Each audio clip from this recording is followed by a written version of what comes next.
À 35 ans, Barthélemy Kyalondagwa fait partie des 13 millions de personnes vivant avec un handicap en République démocratique du Congo. Un chiffre estimé par le gouvernement. Beaucoup d'entre eux sont des victimes de la guerre, ou plutôt des guerres successives que connaît le pays. Barthélemy a perdu son bras à 9 ans au Sud Kivu. Alors qu'il jouait au football, un engin explosif abandonné a explosé, tuant son ami.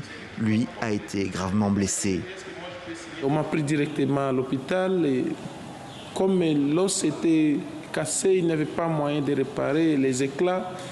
J'étais obligé qu'on puisse amputer la main droite et aujourd'hui je me retrouve personne handicapée. C'est une chance exceptionnelle que la famille m'accepte d'abord dans cette situation.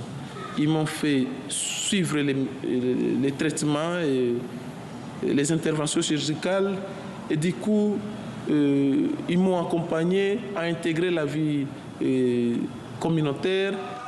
Pour Barthélemy, comme pour beaucoup de personnes vivant avec un handicap, la guerre dans l'Est réactive de très mauvais souvenirs.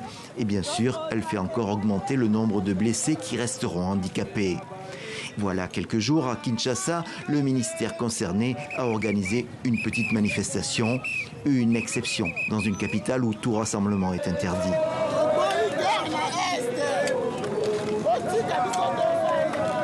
La ministre déléguée en charge des personnes avec handicap a ainsi eu l'occasion de faire passer le message du gouvernement. Comme pour les femmes et les enfants, les personnes avec handicap ont subi et continuent à subir plus durement les affres de cette agression.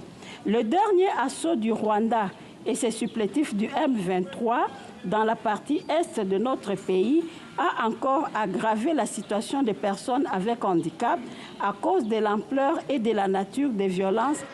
Le ministère des personnes vivant avec un handicap a été créé en 2019 par le président Tshisekedi. Mais la ministre déléguée elle-même reconnaît manquer de fonds pour mener une politique de soutien.